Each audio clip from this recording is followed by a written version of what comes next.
Glória a Deus. Amém, irmãos? Cumprimento a amada igreja capaz de ser essa noite. Amém, irmãos? Está muito agudo. Tira mais um pouquinho. Vamos nos colocar de pé, irmãos, dar início a mais essa lição abençoada para a glória e para a honra do Senhor Jesus. Vamos fechar os nossos olhos nessa noite e agradecer a Deus por mais essa oportunidade. Vamos orar ao Senhor. Senhor Deus, Pai amado e querido, Pai todo-poderoso, meu Deus, estamos aqui mais uma vez para louvar o Seu nome, Senhor. Queremos mais uma vez agradecer ao Senhor, porque o Senhor nos deu essa chance, essa oportunidade de estarmos aqui crescendo na graça e no conhecimento do nosso Senhor Jesus Cristo nessa noite, meu Pai. Seja feito conforme o Teu querer nessa noite, seja feito conforme a Tua vontade, Pai. Venha nos ajudando, que o Teu Espírito Santo venha aqui nos inspirando nessa noite, Senhor, para estar mais importante.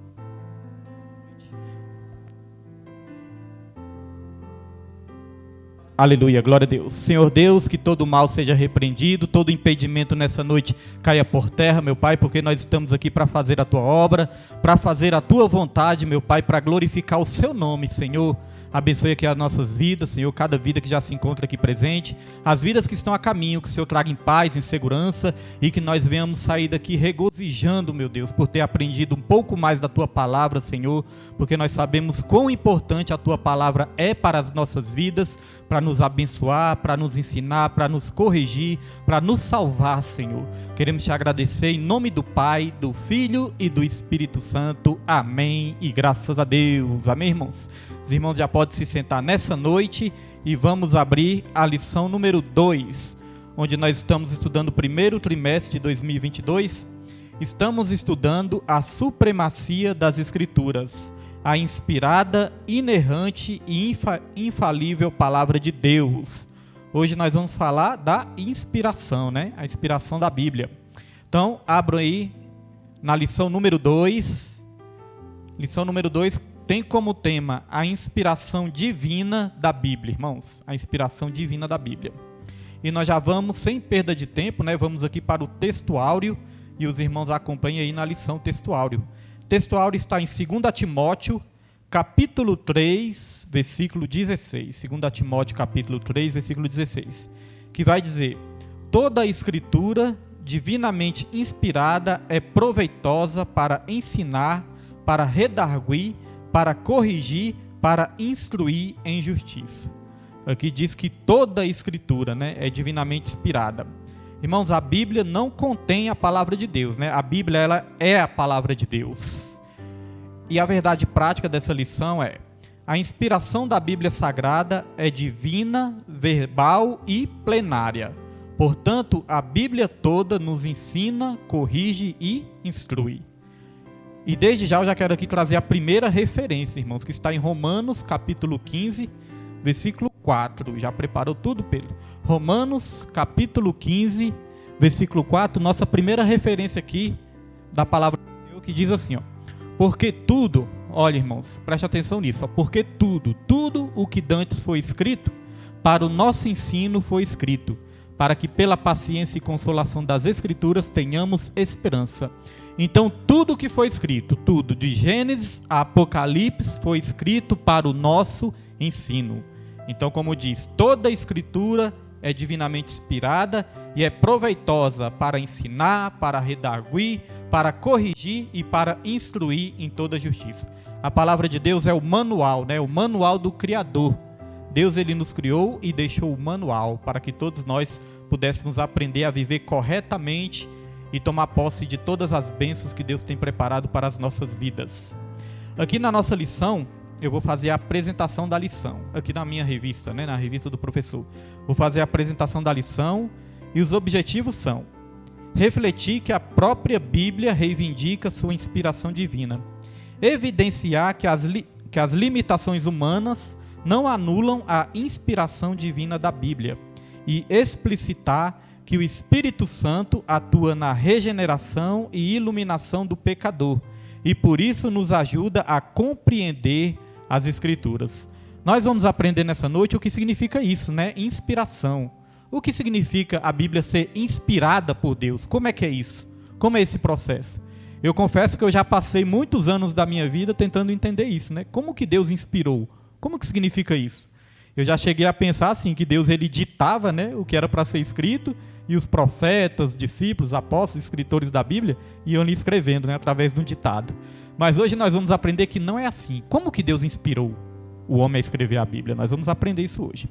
Então vamos lá, irmãos. Quem nunca teve essa curiosidade? Eu já tive, né, irmãos? De saber como que funciona isso. A Bíblia é um livro divino, tem aqui na minha revista, viu? A Bíblia é um livro divino, por isso precisamos do divino auxílio para lê-la e compreendê-la. Então, como a Bíblia é um livro divino, nós precisamos do auxílio divino. Não é igual um livro humano, né, que a gente lê ali, dá uma pesquisadinha ali no livro, né? Não. A Bíblia, nós só conseguimos a revelação da palavra de Deus através do auxílio divino, do auxílio do Espírito Santo para nos revelar. Então, vamos lá para a introdução. Introdução, os irmãos acompanhem aí na revista. A introdução diz assim: a inspiração divina das Escrituras foi operada sobrenaturalmente. Oi? Leitura bíblica em classe. Obrigado, Neide. Obrigado. Como a revista está um pouco diferente, né? A minha está um pouco diferente. O formato, né? O formato está um pouco diferente, então às vezes nós podemos mesmo passar batido. Então é verdade. Leitura bíblica em classe, irmãos. Está em 2 Timóteo, capítulo 3, versículo 14 ao 17, e 2 Pedro, capítulo 1, versículo 19 ao 21, o Pedro vai colocar e nós vamos acompanhar aí em nome de Jesus. Tu, porém, permanece naquilo que aprendeste e de que foste inteirado, sabendo de quem o tens aprendido, e que desde a tua meninice sabes as sagradas letras, que podem fazer-te sábio para a salvação, pela fé que há em Cristo Jesus. Toda a Escritura divinamente inspirada é proveitosa para ensinar, para redarguir, para corrigir, para instruir em justiça, para que o homem de Deus seja perfeito e perfeitamente instruído para toda boa obra. E temos muito firme a palavra dos profetas, a qual bem fazeis em estar atentos, como a uma luz que alumia em lugar escuro, até que o dia esclareça, e a estrela da alva apareça em vosso coração, sabendo primeiramente isto, que nenhuma profecia da Escritura é de particular interpretação, porque a profecia nunca foi produzida por vontade de homem algum, mas os homens santos de Deus falaram inspirados pelo Espírito Santo. Amém. Então isso é importante, né? Porque a profecia nunca foi produzida por vontade de homem algum, mas os homens santos de Deus falaram inspirados pelo Espírito Santo. Eu gosto muito do versículo 15 também, que diz assim, ó: e que desde a tua meninice sabes as sagradas letras, que podem fazer-te sábio para a salvação, pela fé que há em Cristo Jesus. A palavra de Deus, irmãos, nos faz sábios, né, para a salvação, nos dá sabedoria para sermos salvos. Vamos lá, introdução. Agora sim, introdução. A inspiração divina das Escrituras foi operada sobrenaturalmente pelo Espírito Santo, que nos deu a Bíblia, a única revelação escrita de Deus para a humanidade. Olha, a Bíblia é a única revelação escrita de Deus para a humanidade, né? Então não precisamos buscar outros artifícios a não ser a palavra do Senhor. Nesta lição, veremos que a inspiração da Bíblia é divina, verbal e plenária. Nesse sentido, a Bíblia Sagrada é para os crentes salvos, a inspirada, inerrante e infalível palavra de Deus. Por que a Bíblia Sagrada é para o crente salvo, irmãos? A palavra de Deus vai nos explicar, né? No livro de Coríntios, na carta aos Coríntios, vai nos explicar que o homem natural não compreende as coisas de Deus. Somente o homem espiritual é que discerne as coisas espirituais, né? Então o homem natural não consegue realmente ter a revelação, compreender. Por isso que nós precisamos do Espírito Santo. Porque no mundo, nós somos cegos espirituais, né? Agora, quando o Espírito Santo habita dentro de nós, ele abre a nossa visão. O exemplo da conversão de Paulo, irmãos, foi uma figura de tudo isso, né? Paulo, primeiro ele teve que ficar cego para depois enxergar. Quando ele ficou cego ali, aí sim, ele foi batizado ali com o Espírito Santo. Depois que ele foi habitado ali pelo Espírito Santo, ele teve a revelação da graça, né? Então, no mundo também nós somos assim. Primeiramente, nós somos cegos, né? Mas quando o Espírito Santo habita, os nossos olhos abrem. A Bíblia vai dizer que dos olhos de Paulo caiu como se fossem escamas. Aí ele passou a enxergar perfeitamente. Eu costumo dizer, já falei várias vezes, né, que nós aprendemos aqui no estudo bíblico, que no mundo espiritual nós não enxergamos com os olhos carnais, né, com os olhos naturais. No mundo espiritual nós enxergamos com a mente. A Bíblia fala, não vos conformeis com este mundo, mas transformai-vos pela renovação da vossa mente, para que experimenteis a vontade de Deus, que é boa, perfeita e agradável. A Bíblia fala que o Deus desse século, Deus com letra minúscula, cegou o quê? O entendimento de muitos, né? Para que não vejam, interessante, né? Cegou o entendimento de muitos, para que não vejam, para que não resplandeça o Evangelho. Então, note que no mundo espiritual nós enxergamos com a mente, não com os olhos carnais. Nós temos que ter a nossa mente transformada para poder ter a revelação da palavra do Senhor. Então vamos lá. Tópico 1, nós já vamos aqui para o tópico 1, que tem 3 subtópicos. Vamos ler aqui o primeiro. A inspiração bíblica é divina. Daqui a pouco nós vamos aprender o que é inspiração. Daqui a pouco. Nas páginas do Antigo Testamento, a expressão assim diz o Senhor e similares são usadas mais de 3.800 vezes. Há um dado importante aí. Assim diz o Senhor e palavras parecidas são usadas mais de 3.800 vezes, para mostrar que é Deus que está falando, né? Não o homem. Então eu continuo aqui. Ao receber a revelação no Monte Sinai, Moisés escreveu todas as palavras do Senhor. Jeremias foi advertido, não esqueças nenhuma palavra. No texto do Novo Testamento, Paulo disse que usava as palavras que o Espírito Santo ensina.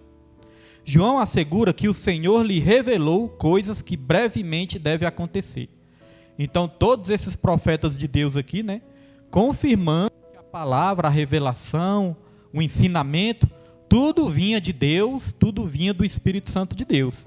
Eles faziam questão, né, de deixar claro, irmãos, que tudo vinha do Senhor.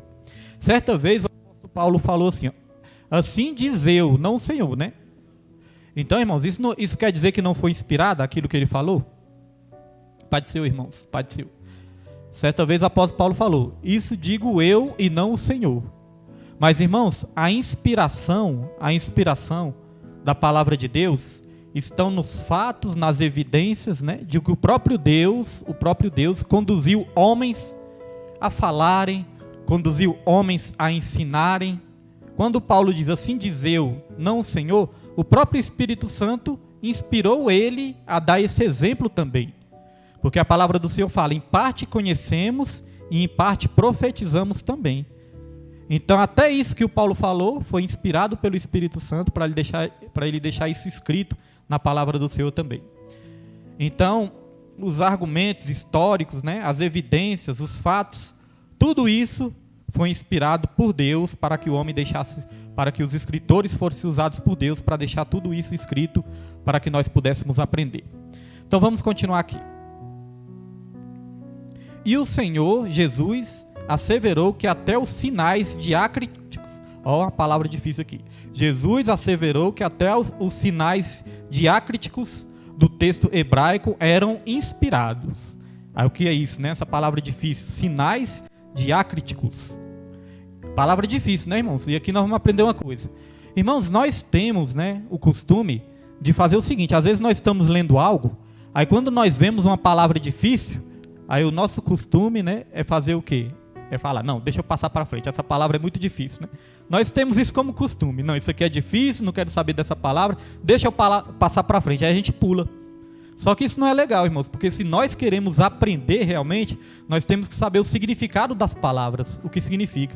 No lugar da gente ficar com medo de uma palavra difícil, a gente tem que ter uma curiosidade. O que significa isso?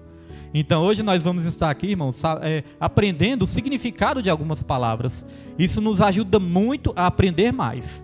Às vezes eu estou estudando a Bíblia, preparando ali uma pregação, quando eu me deparo com uma palavra difícil, aí eu penso, não, tenho que saber o que significa isso, para saber o que o texto está querendo dizer. Não pular, não fugir, não correr daquilo ali, né? Não ter medo, irmãos. E hoje em dia é muito fácil, né? Porque antes, para a gente saber o significado de alguma palavra, a gente tinha que recorrer ao dicionário, e às vezes não tinha nem dicionário em casa, né? Às vezes tinha que ir para o colégio, para uma biblioteca, procurar um dicionário, onde tinha um dicionário. Hoje em dia é tão fácil, né? Hoje em dia você pega o celular, dá um Google ali, você já acessa os dicionários e já aprende a palavra com mais facilidade. Então, o que é essa palavra difícil aqui? Sinais diacríticos. Esses sinais, irmãos, são os acentos, né? Acento agudo, acento circunflexo. Então são os acentos, o tio, também reticências, são esses acentos ortográficos. Então aqui diz, irmãos, ó, nenhum J ou um tio se omitirá da lei.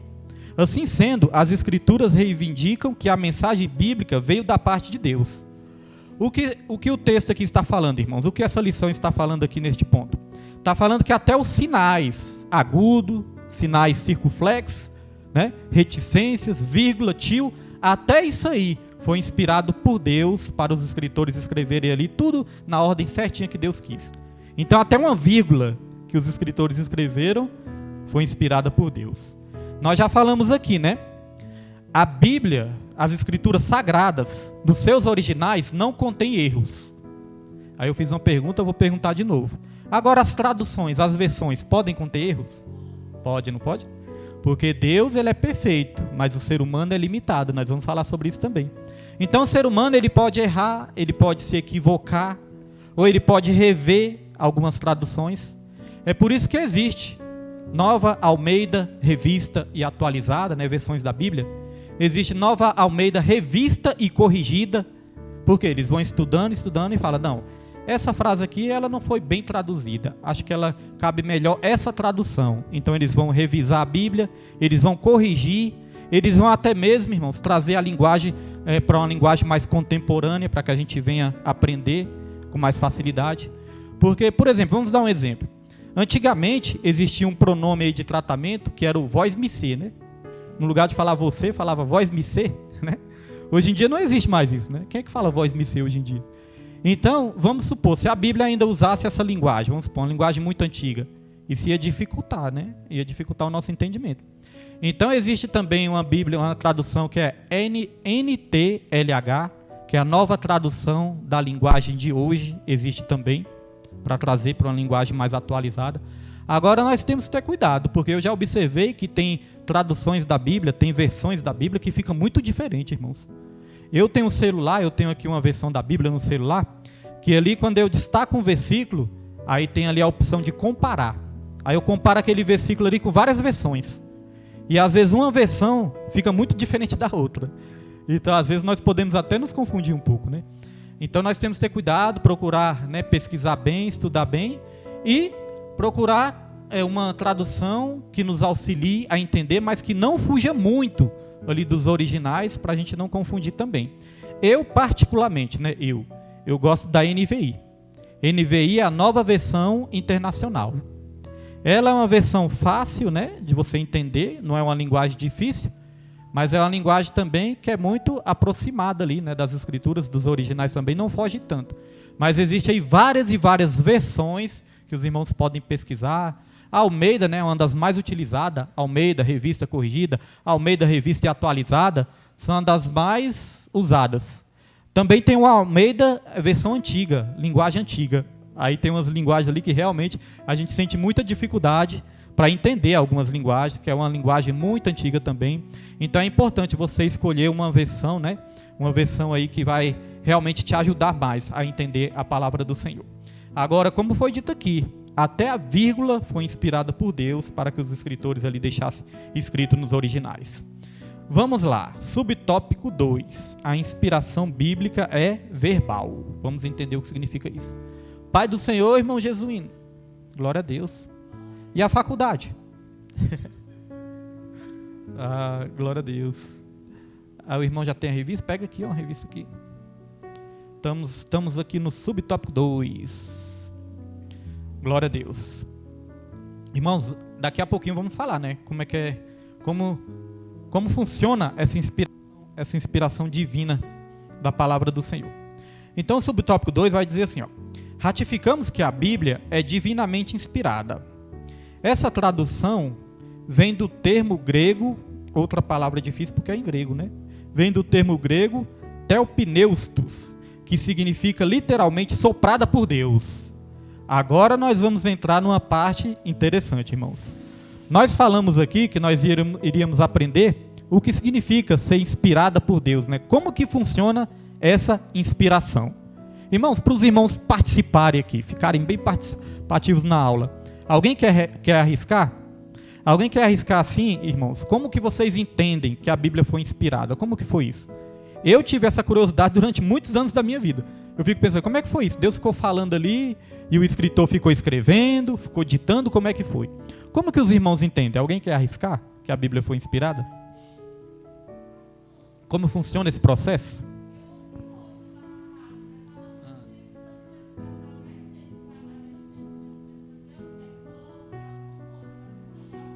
Uma pessoa.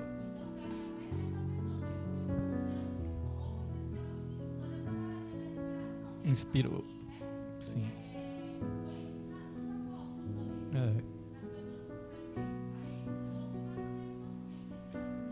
Sim. Alguém mais quer arriscar como que funciona a inspiração? Ninguém quer, não precisa ficar com medo não, irmãos. Pode falar, irmã Jaqueline. Narradas. Histórias narradas. Sim.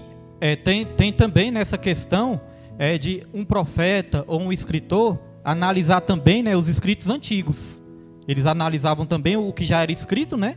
E eles também analisavam aquilo ali e serviam também para eles escreverem os seus próprios livros também. Por exemplo, o apóstolo Paulo, ele cita muito, né, o que foi escrito no Antigo Testamento. Eles pesquisavam também.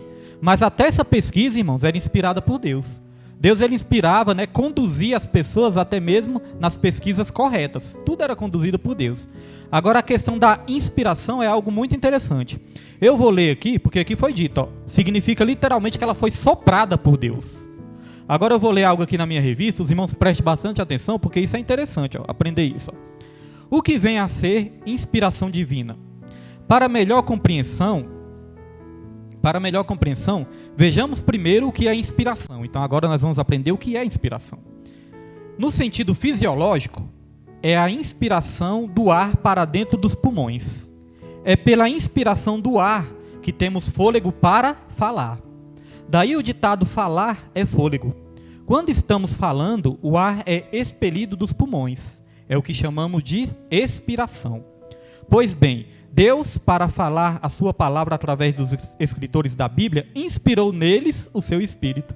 Portanto, inspiração divina é a influência sobrenatural do Espírito Santo como um sopro sobre os escritores da Bíblia, capacitando-os a receber e transmitir a mensagem divina sem mistura de erro.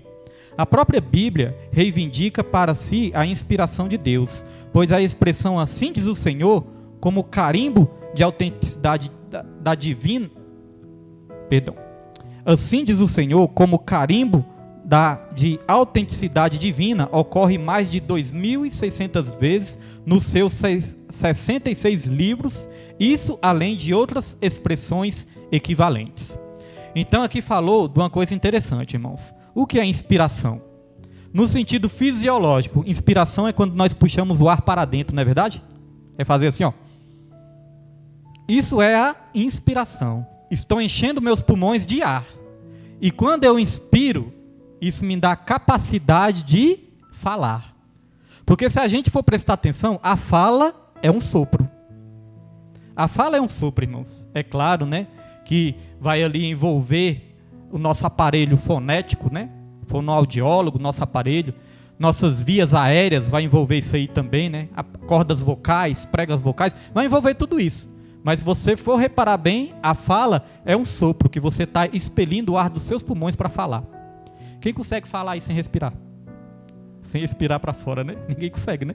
Então a fala é uma espécie de sopro. Agora, olha só que interessante. Deus, ele queria falar através do ser humano. Então, para falar através do ser humano, ele soprou a sua inspiração. E quando o ser humano foi cheio dessa inspiração de Deus, ele soltou para fora aquilo que Deus estava falando. Interessante, né? Porque quando Deus também criou ali o homem, a Bíblia vai dizer que Deus criou todas as coisas através da palavra. Haja luz, houve luz. Haja o sol, houve sol, né? Haja água, separação entre as águas e a terra. Deus disse haja e houve. Criou todas as coisas através da palavra. Mas com o ser humano, nós aprendemos que foi um pouquinho diferente. A Bíblia fala que Deus, ele formou ali o ser humano do pó. Imagino que ele modelou ali o ser humano, né? A gente vem conjecturando assim. Deus, ele modelou o ser humano, mas aí Deus fez algo ali para que o ser humano tivesse vida. A Bíblia vai dizer que Deus ele soprou o fôlego de vida no ser humano, aí o ser humano passou a ser alma vivente. Aí o ser humano começou a falar também, né? Porque foi o que? Soprado da própria essência de Deus. Nós aprendemos na aula passada que existe uma idade em que o ser humano aprende a falar. É chamada idade da lalação. Idade da lalação. Irmãos, existe uma certa idade. É de tal idade até tal idade o ser humano tem a capacidade de aprender a falar. Se passar dessa idade, só relembrando, né, que nós falamos na semana passada, se passar dessa idade o ser humano não consegue mais falar, aprender a falar, não consegue mais aprender a falar. Até solta sons, né, sem sentido, mas ele não consegue mais aprender a falar. Então nós aprendemos com isso, né, que a fala, o ser humano herdou a fala de alguém. Alguém ensinou o ser humano a falar. E quem ensinou o ser humano a falar, irmãos, pela primeira vez? O próprio Deus, né? Então, quando Deus soprou ali o fôlego de vida, inspirou dentro do homem ali, o homem também já começou a se comunicar, começou a falar. Então, a inspiração divina também, irmãos, a inspiração divina, isso que eu estou falando serve até como argumento também, né? Serve até como prova, evidência de que o ser humano ele aprendeu a falar com alguém. Alguém transmitiu a capacidade do ser humano falar. E quem transmitiu? O único ser eterno que nós conhecemos é o próprio Deus. Quem transmitiu para o primeiro ser humano, né, a capacidade de falar? Porque já ficou comprovado cientificamente. Existem casos, como eu citei aqui semana passada, de crianças que foram aí perdidas na floresta e animais criaram essas crianças. E aí a criança, né, não teve ali ninguém para ensinar a falar, passou da idade de aprender a falar, as crianças aprenderam ali a emitir o som dos animais, que foram criados ali com lobos. Aí as crianças ali aprenderam a emitir o som dos animais. Essas crianças foram achadas, começaram a cuidar dessas crianças ali, reintegraram essa criança quando já estava ali adolescente, adultos, né? Existem alguns casos. Então reintegraram essa vida, essa pessoa na sociedade, só que essa pessoa nunca mais aprendeu a falar, porque tinha passado ali da idade. Então, irmãos, isso serve como prova, né? Que quem ensinou primeiro o ser humano a falar? Só o nosso Deus, o nosso Criador de todas as coisas. E os cientistas não tem como contestar isso, porque eles mesmos comprovam que o ser humano ele aprende a falar quando ele ouve alguém falando também, né? Então isso é maravilhoso, irmãos. Então a inspiração é isso. Deus ele sopra dentro do ser humano e o ser humano falou aquilo que Deus queria transmitir.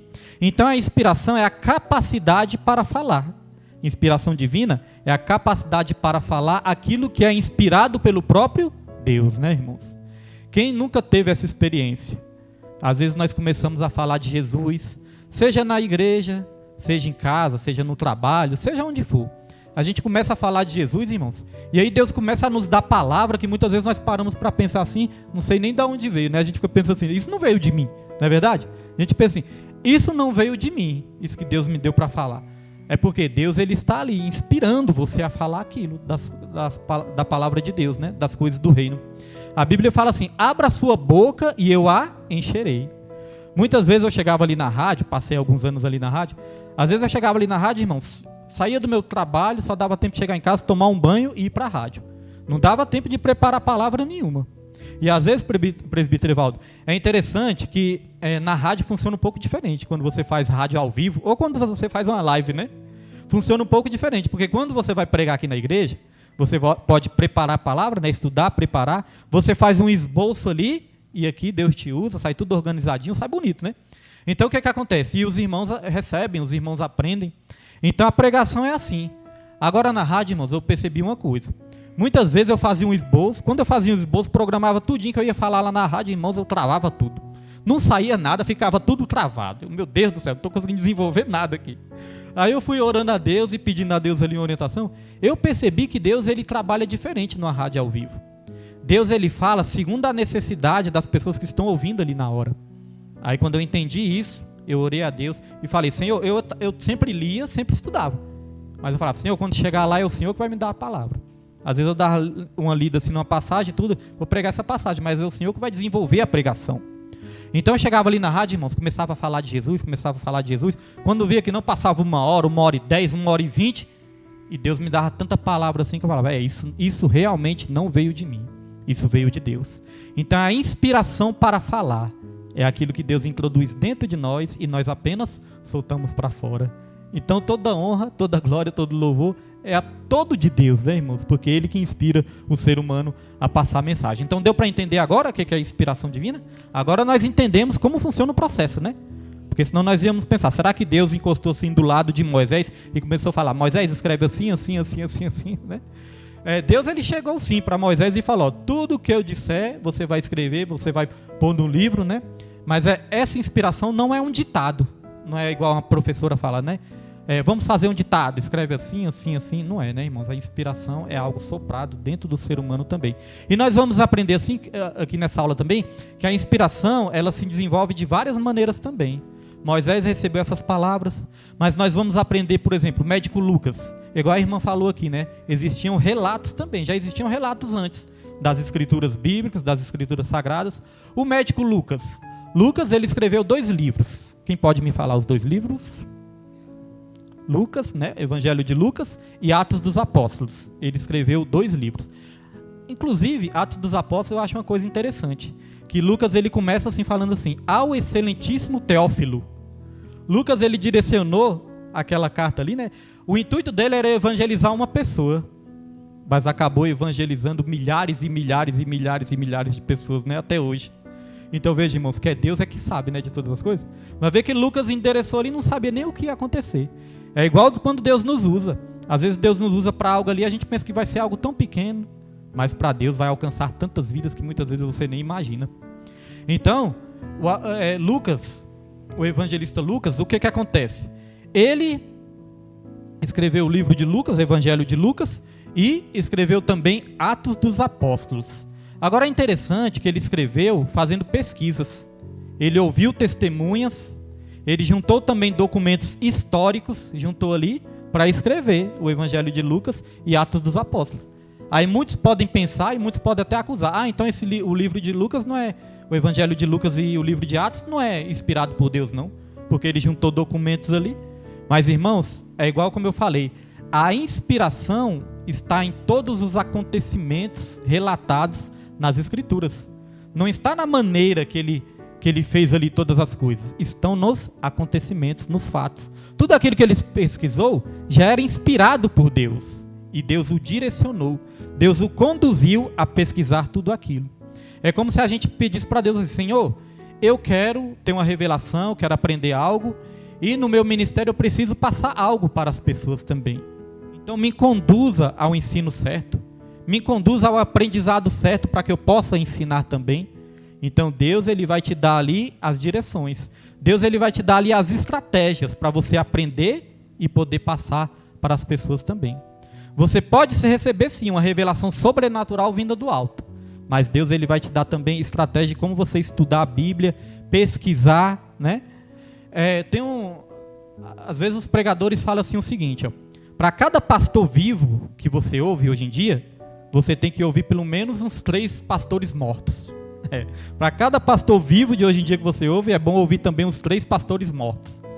Porque hoje em dia, irmãos, com tanto ensino errado, né, com tanta heresia que acontece hoje em dia também, corre-se o risco da palavra de Deus ser muito distorcida, ser muito desvirtuada. Corre o risco, né, da palavra de Deus na boca de falsos profetas, ou de falsos mestres, ou de pessoas que não conhecem a palavra de Deus. Corre o risco da palavra de Deus se perder na modernidade de hoje em dia, né? Então não é ouvir só pastores vivos, é saber se a pregação desses pastores vivos condiz também com os pais da igreja, com os apóstolos, com os discípulos.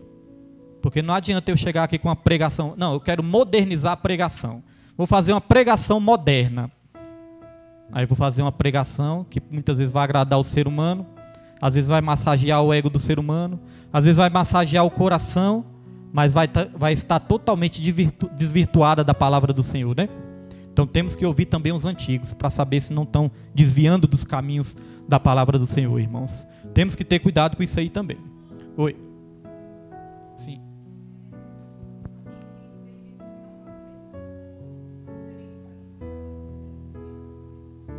Isso.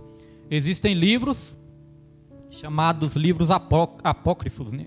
Apócrifos, que foram considerados livros importantes, sim, históricos, né? Você pode ler, você pode estudar, são livros considerados históricos também, mas são livros que não são considerados inspirados por Deus. Teve ali todo um concílio, né? Durante muitos e muitos anos, muitos séculos ali, sempre teve concílios, reuniões com homens de Deus, mulheres de Deus, os pais da igreja. E ali teve esse concílio que foi ali considerado os livros que eram inspirados e os livros que não eram inspirados por Deus. O livro, a Bíblia Católica, inclusive, né? Ela contém livros, não sei se é 6, agora eu não me recordo, alguém sabe? São 6 livros a mais? 12 livros a mais? Agora não me falha a memória. Mas existem alguns livros a mais na Bíblia Católica, né? Eu estava com 6 na cabeça, não sei porquê, mas são 12. Depois nós podemos conferir também. Então existem alguns livros, né? Livro de Baruque, que, algum exemplo aqui, né? Um exemplo que eu posso dar, o livro de Baruque, que não me falha a memória agora. Se algum irmão lembrar de outros aí também, podem falar. Baruque tinha outro também, Enoque, né? Se eu não me engano, livro de Enoque, né? Então existem alguns livros, irmãos, que estão na Bíblia Católica, mas não está na Bíblia Evangélica, né? Porque teve esse concílio aí e foram considerados 66 livros inspirados por Deus, e esses outros não foram considerados inspirados. Isso não significa que você não pode ler. Você pode ler sim, com todo cuidado, né? Para pesquisar também. Porque existem até mesmo livros históricos que não são inspirados pelo Espírito Santo, mas são importantes. Existem os relatos, irmãos, de Flávio Joséfo. Flávio Joséfo foi um historiador também. Ele pesquisou muito. E Flávio Joséfo, ele falou sobre Jesus. Ele relatou sobre Jesus, falou sobre Jesus, né? E os relatos dele são muito importantes também, porque os relatos dele também comprovam que Jesus realmente esteve nessa terra, Jesus realmente existiu. Então tem livros também que são interessantes para acrescentar no nosso conhecimento, mas sempre tendo cuidado, né? Os inspirados foram considerados esses 66 livros que nós temos aqui hoje em dia na nossa Bíblia.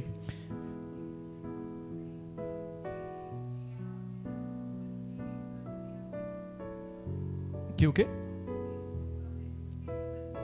Contradizer a palavra de Deus. É por isso que tem que ter cuidado, né? Às vezes podemos estudar como um documento histórico, né? Mas não como a palavra de Deus, porque se contradiz a palavra de Deus, né? Aqui nós estamos aprendendo o seguinte, que a Bíblia interpreta a própria Bíblia. Então não adianta eu pegar só um versículo isolado e querer ali trazer uma doutrina através de um versículo, não é isso? Por exemplo, às vezes os crentes falham muito nisso. Às vezes os crentes pegam ali um versículo e já querem formar uma doutrina em cima daquele versículo. Por exemplo, eu tudo posso naquele que me fortalece. Aí os crentes pegam isso aí e falam, agora vamos fazer a campanha de eu tudo posso. A campanha de eu tudo posso. Vão ser 7 semanas. Eu tudo posso. Eu posso ter um carro, eu posso ter uma mansão, eu posso ser rico, eu posso ser vitorioso, eu posso ser famoso. Pegaram um versículo, isolaram, né? E quiseram criar ali uma doutrina, um ensino. Só que esse tudo posso, se você for ler o texto e o contexto disso tudo, você vai ver que o apóstolo Paulo estava falando o seguinte, eu aprendi a ter muito, aprendi a ter pouco, aprendi a passar frio, aprendi a passar fome, aprendi a passar necessidades, aprendi a superar tudo. Eu tudo posso naquele que me fortalece. Estava querendo dizer o seguinte, eu posso suportar todas as situações naquele que me fortalece.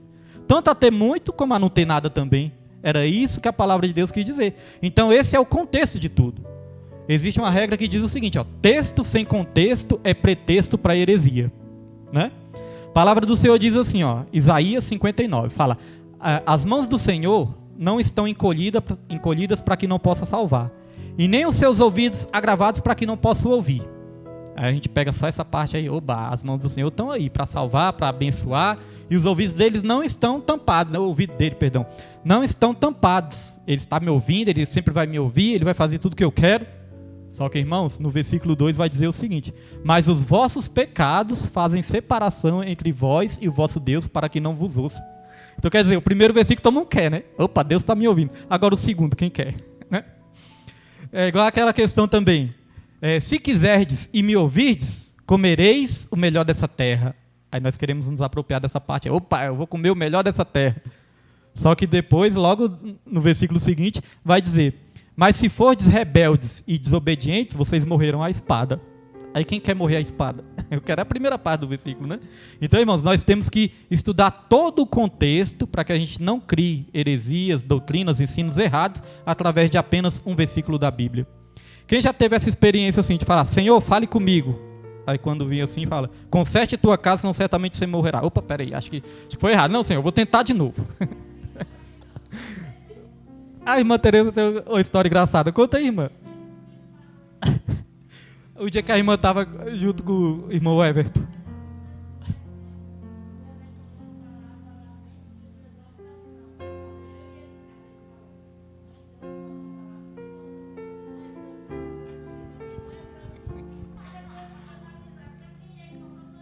Só tá nós dois, então é pra quem? Irmãos. Então, às vezes, Senhor, fale comigo. Conserte tua casa, não certamente morrerás. Não, peraí. Acho que Deus errou, né? Acho que Deus não entendeu direito. Não, Senhor. Né, irmãos? Aí vai tentando as 3 vezes ali. Né?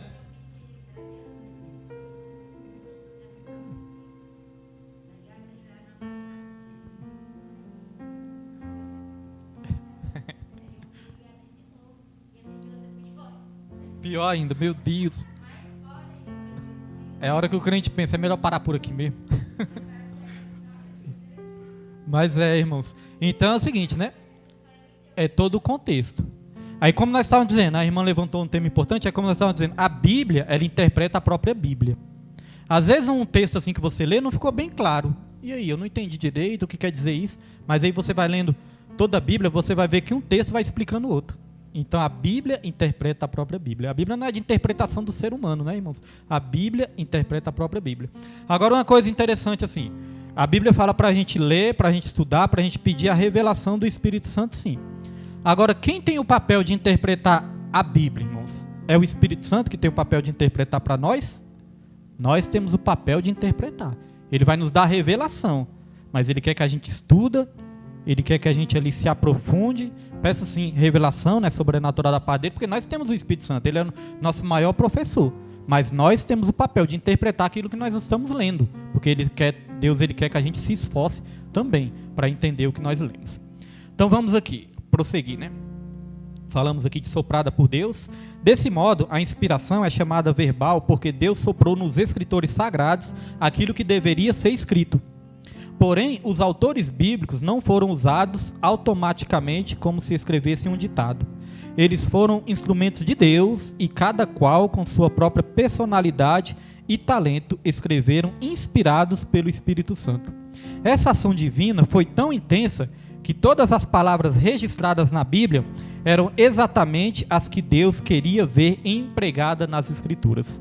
Então nada aqui está fora do lugar não, viu, irmãos? Todas as palavras aqui foram organizadas da maneira que Deus quis. Eu entendo, irmãos, que até a questão, né, de organizar os livros e tudo ali foi conduzido por Deus. Às vezes não é que foi inspirado, mas foi ali conduzido, direcionado pelo Senhor, né, para que fosse formado de jeito. Eu acredito que a Bíblia está do jeito que Deus quis, porque Deus permite todas as coisas, né? Nada é sem permissão do Senhor. Nós aprendemos uma coisa aqui na lição passada, que Deus ele não controla as pessoas. Mas eu creio, que não sei se eu falei, se deu para os irmãos entender exatamente, mas é bom até reforçar. Deus ele não está ali controlando as pessoas, como se as pessoas fossem os robôs. A pessoa tem o direito de escolher. Hoje mesmo um amigo meu estava falando isso e foi interessante. Morreu um conhecido nosso lá na Nova Cap, né? E ali eu fui perguntar, porque trabalhava com um amigo meu, perguntei como é que era a vida desse nosso colega lá de trabalho. E meu amigo falou assim, realmente ele arrumava muita confusão, viu? Arrumava confusão, arrumava briga, bebia, né? Se drogava. Esses dias mesmo estava com o braço quebrado porque tinha arrumado confusão. Então ele fez as escolhas dele e acabou colhendo, né, a consequência das escolhas. Aí esse meu amigo falou assim, pastor William, nosso Deus, né, ele permite a gente viver a vida que a gente quer viver, né? Ele permite a gente fazer as nossas escolhas. E é verdade, irmãos. Eu vi aquele pastor que faleceu também, que eu botei lá no grupo, que eu gosto muito de ouvir ele. Esse pastor, ele traz um ensinamento interessante sobre essa questão, que Deus ele não controla ali o ser humano como se fosse um robô também não. Ele falou o seguinte, se eu quiser, ele usa óculos, né? Ele falou, se eu quiser tirar o meu óculos e começar a esbofetear a minha cara, eu posso fazer isso. Deus ele permite fazer o que eu quiser, né? E não é verdade, irmãos? Se eu quiser me bater em mim mesmo, eu vou bater. Se eu quiser me jogar de um prédio, eu vou me jogar do prédio. Então Deus ele não controla o ser humano dessa maneira, mas ele controla os acontecimentos. Aí é diferente, né? Deus ele não controla o ser humano, mas ele controla todos os acontecimentos. Nada está fora do controle de Deus, os acontecimentos não estão fora do controle de Deus. E até essa questão de nos dar o direito de escolha, irmãos, mostra a soberania de Deus. Ele não é soberano? Ele não pode fazer qualquer coisa. Então se ele pode fazer qualquer coisa, na sua soberania, ele escolheu o quê? Dá o direito de escolha para o ser humano, dá o livre-arbítrio para o ser humano. Porque se ele quisesse não fazer isso, ele não fazia também não é verdade? Então, a soberania de Deus não contradiz, né, com a responsabilidade do ser humano também não. Vamos lá continuar. Subtópico 3. A inspiração bíblica é plenária. A inspiração da Bíblia também é plenária. Isto é, a inspiração é total e completa, tanto do Antigo quanto do Novo Testamento. Tem muitas pessoas que ali acham que o Novo Testamento já não vale mais. Irmãos, tudo é importante. O Antigo Testamento era figura do que ia acontecer. Quando tinha aquele cordeirinho ali no templo de Abraão, né? O cordeirinho que era o sacrifício ali, que Abraão perguntou: Senhor, e o cordeiro? Cadê o cordeiro? Está aqui o cutelo, está aqui o altar, está aqui as brasas, mas cadê o cordeiro? Aí Deus providenciou ali, Deus proveu o cordeiro, né? Quando Deus proveu o cordeiro ali para ser sacrificado, aquele cordeiro, quando Abraão ia matar o filho dele, né? Aí já tinha sido profetizado: Deus proverá para si o cordeiro. Aí quando Abraão ia sacrificar o filho dele, veio a voz de Deus falar: Abraão, não faça isso. Aí Deus, ele proveu o cordeirinho ali, o cordeiro para ser sacrificado. Aquele cordeiro já simbolizava o quê? Jesus, o cordeiro de Deus que tira o pecado do mundo. Aquele primeiro animal que foi morto quando Adão e Eva pecaram. Adão e Eva, quando pecaram, o que eles quiseram fazer? Eles quiseram resolver o problema do pecado, né? Eles pegaram ali umas folhas de figueira e ali se cobriram com as folhas de figueira. Só que aquilo ali não ia funcionar por muito tempo, né, irmãos? Eles quiseram ali cobrir sua nudez. Só que aquilo não ia funcionar por muito tempo, porque a folha de figueira ia murchar, ia secar, ia cair, eles iam ter que arrumar outra e outra e outra e outra.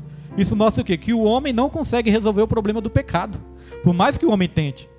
Já viu que por muitos e muitos anos aí, o homem, ele cria guerras, né? Ele entra em guerras ali a pretexto de conseguir a paz. Ah, nós precisamos de ter paz, então vamos guerrear, vamos dominar aquele país. Então o homem entra em guerras a pretexto de querer ali conseguir a paz. E nunca teve paz. O homem só entra em guerra, se mata um ao outro, nunca teve paz. O homem, ele sempre teve ali, né, a fala, ele sempre teve ali o argumento de querer resolver os problemas sociais e as injustiças do mundo. Só que o homem nunca conseguiu resolver os problemas sociais e as injustiças do mundo, não é verdade? O homem pode ter até o discurso: não, nós vamos resolver os problemas das injustiças. Só que o homem nunca conseguiu. Por quê? Porque o homem não tem a solução para o problema do pecado. Quem tem a solução é Deus. Então, quando Adão e Eva ali se cobriram com folhas de figueira, isso não resolveu nada. Aí Deus mostrou como é que se faz, né? Deus, ele matou ali o primeiro animal, e através do sangue daquele animal ali, né? Porque a Bíblia fala que sem derramamento de sangue não tem remissão dos pecados. Então Deus derramou ali, teve o primeiro derramamento de sangue, foi esse animal que morreu. Aí Deus pegou ali a pele do animal e cobriu ali o ser humano. Deus, ele quis mostrar: a solução do pecado só quem tem sou eu. E vai ser através do derramamento de sangue de um inocente. Porque aquele animal era inocente. Quem pecou foi Adão e Eva. Por que o animal tinha que morrer? Até naquele momento não havia morte, mas o primeiro animal teve que morrer. Então o sangue teve que ter derramado. Então aquilo ali já era figura do sacrifício de Jesus. Jesus, ele foi morto, um inocente foi morto pelos culpados. Teve que ter o derramamento de sangue de Jesus para que nós pudéssemos ser lavados e remidos pelo sangue de Jesus. Então a solução para o pecado só quem tem é o próprio Deus. O homem pode ter o discurso mais lindo que existe, mas ele não tem a solução. Muitas vezes ficamos depositando nossa solução no homem, né? Mas a nossa solução está em Deus. A Bíblia fala que nós aguardamos novos céus e nova terra, aonde habita a justiça. Se alguém perguntar, chegar para mim e falar: Pastor William, quando é que vai acabar toda essa injustiça nos governos, nos países, no mundo? Quando é que vai acabar toda essa injustiça? Só vai acabar quando Jesus Cristo estiver reinando. Quando nós estivermos habitando nos novos céus e nova terra, aonde habita a justiça. É lá que habita, irmãos, aqui. Enquanto existir o ser humano aqui nessa terra, aqui, né, e Jesus não voltar, vai existir injustiça, né? Agora, graças a Deus que existe um Deus de justiça, porque já pensou tanta injustiça, né? Quando nós vemos assim, às vezes crianças sofrendo, crianças passando fome, e às vezes as pessoas esbanjando dinheiro, a gente, nossa, isso não é justo, não é verdade? Mas graças a Deus existe um Deus que faz justiça. Vamos aqui, irmãos, continuar aqui. Subtópico 3, a inspiração bíblica é plenária. Já li isso? Assim, vamos aqui para a segunda parte. Paulo afirma que toda a escritura é inspirada.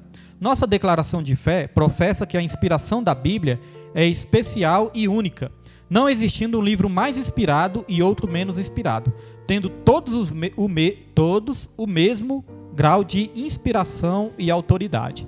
Então toda a Bíblia é inspirada, viu? Não existe um livro mais inspirado que o outro, não. Toda a Escritura é divinamente inspirada. Homens santos falaram inspirados pelo Espírito Santo. Significa que nenhum texto deve ser desprezado. Aos Romanos, lemos que tudo que dantes foi escrito, para o nosso ensino foi escrito. Já lemos isso aqui hoje, né? Nesse aspecto, ratificamos que a Bíblia não apenas contém ou torna-se a palavra de Deus, mas, sobretudo, ela é a inspirada palavra de Deus, plena, sem erros e sem falha alguma. Olha, irmãos, não podemos desprezar nenhum livro da Bíblia. Olha só o que diz esse texto aí, coloca aí, Pedro. 1 Coríntios, capítulo 10, versículo 11.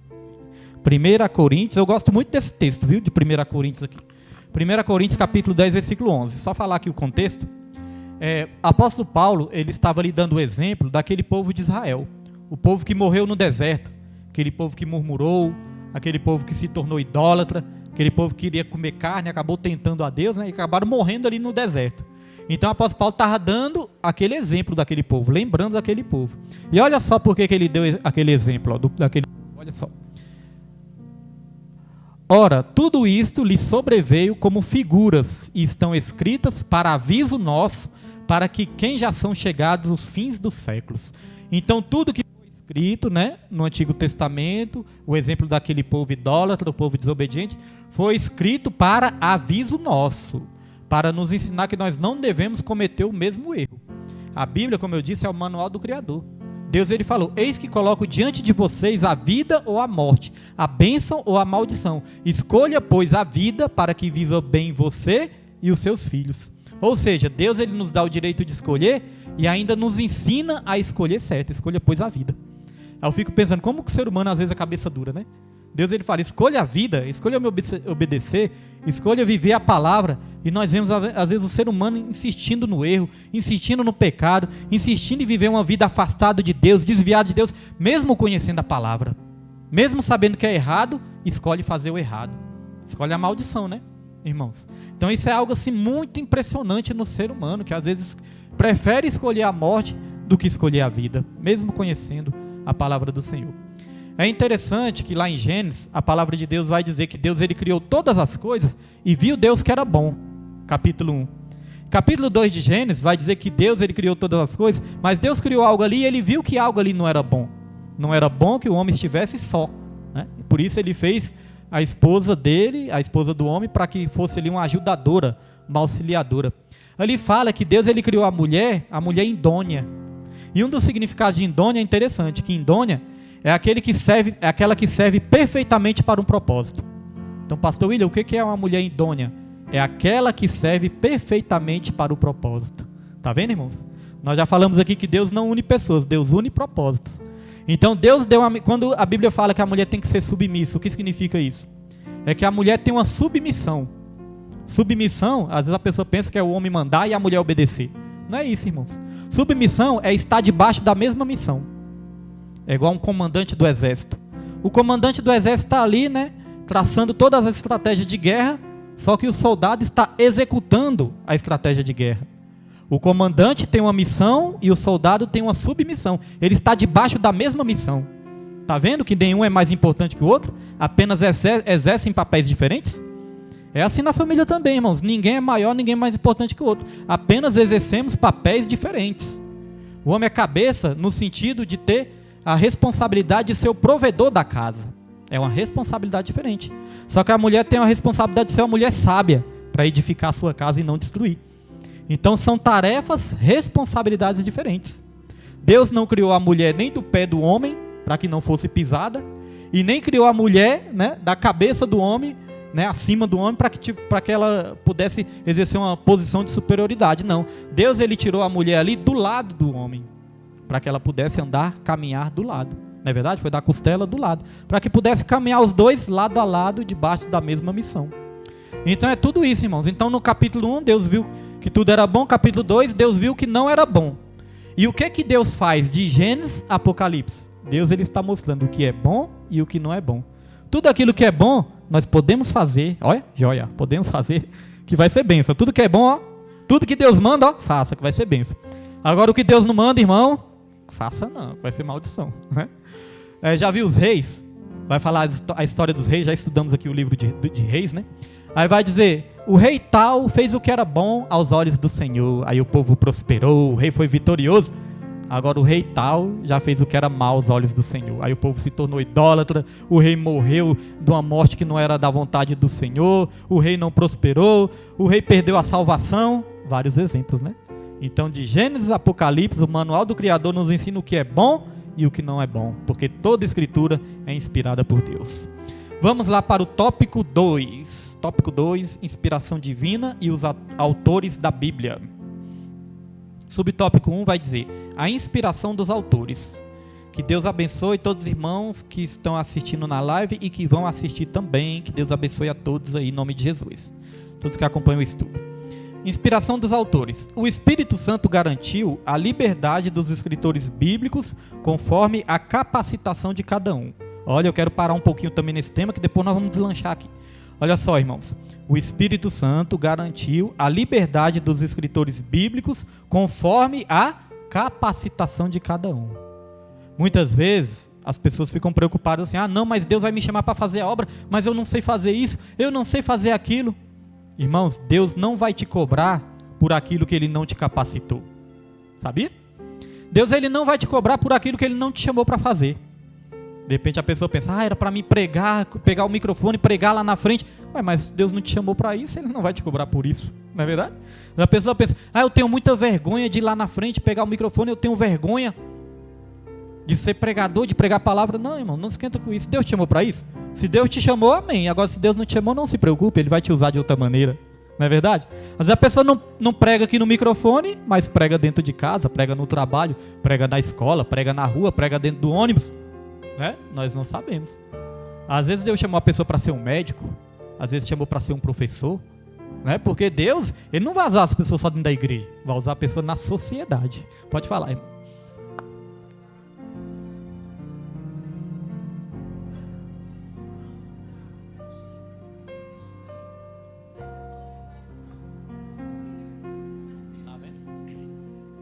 Tá vendo? Olha só o exemplo de Noé. O exemplo de Noé é interessante. Noé, irmãos, ele construiu uma arca gigantesca, não é verdade? Construiu uma arca gigantesca. Noé, ele pregou durante 120 anos, mais ou menos, 120 anos, ele pregou. Mas quantas pessoas entraram dentro da arca? Apenas 8. Apenas a família de Noé. Já pensou? Olha a comparação.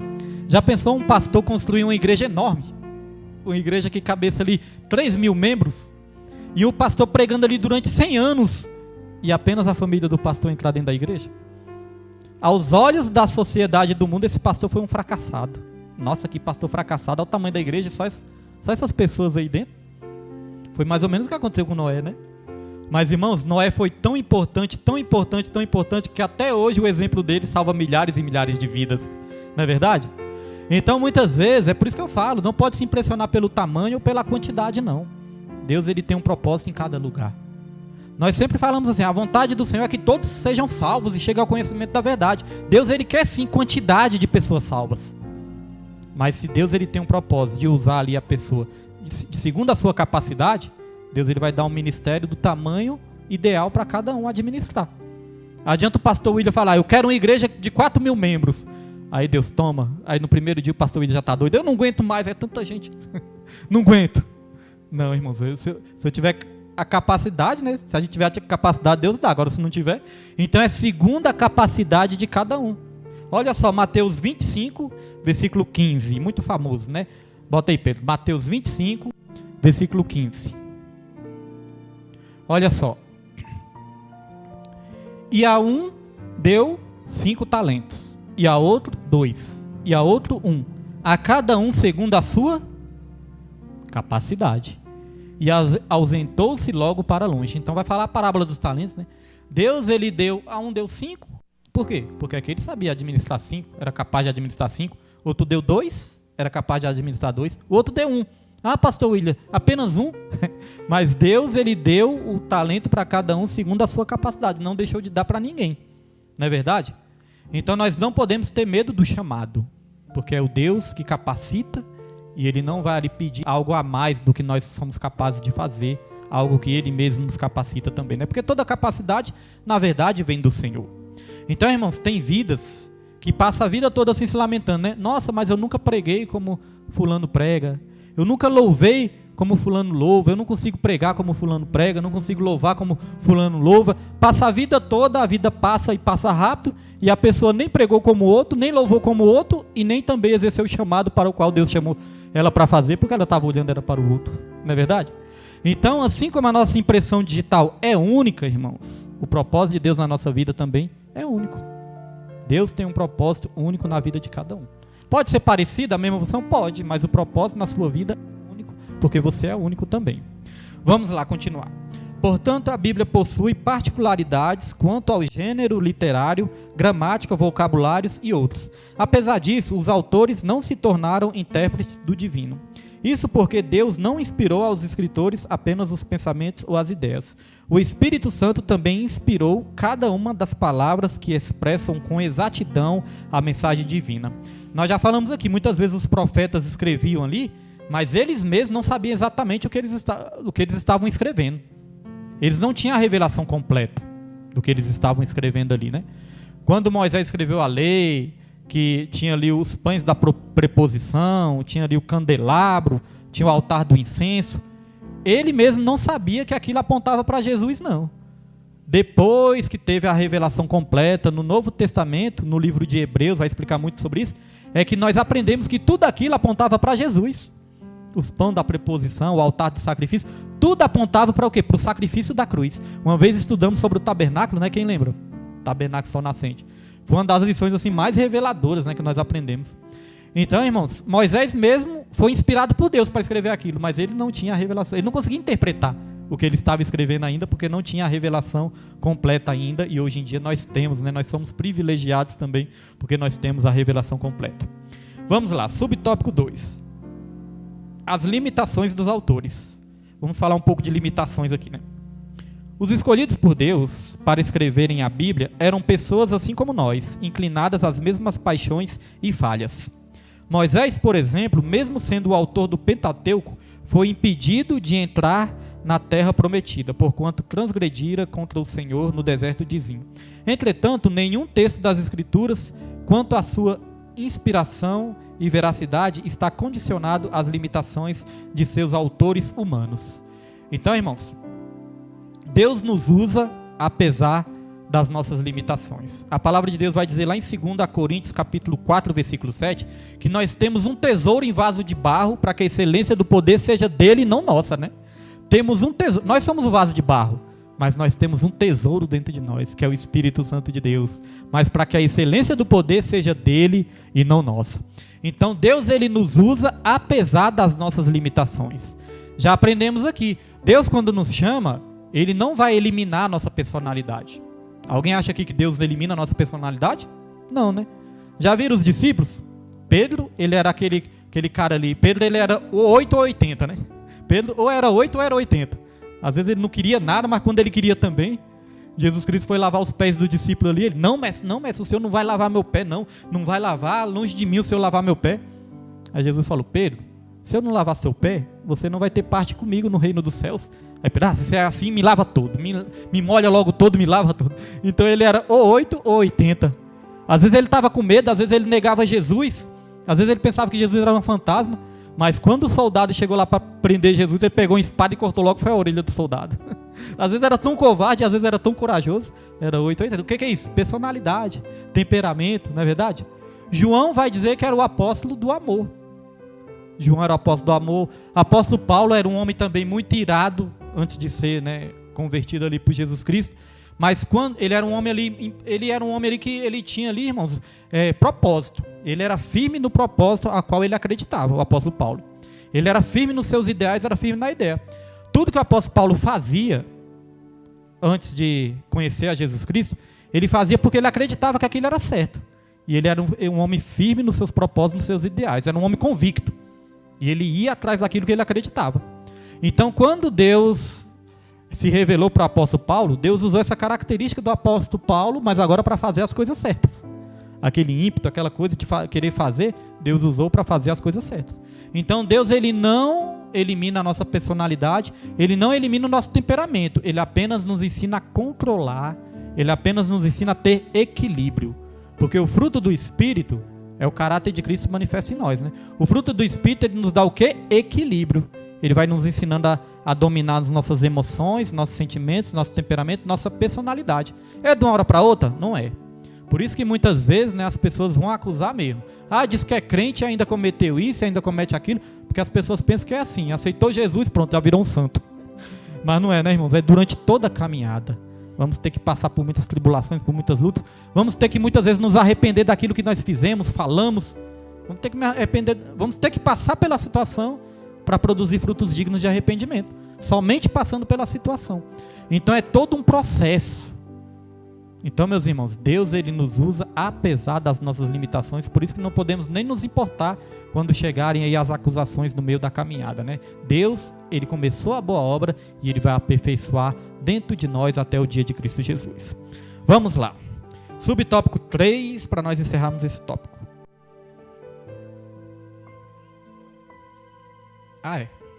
3 e o 4. Vamos aqui ler o 3. Os diferentes gêneros literários e figuras de linguagem. Cada autor fez uso assim, irmão, só para os irmãos entenderem antes de eu ler aqui.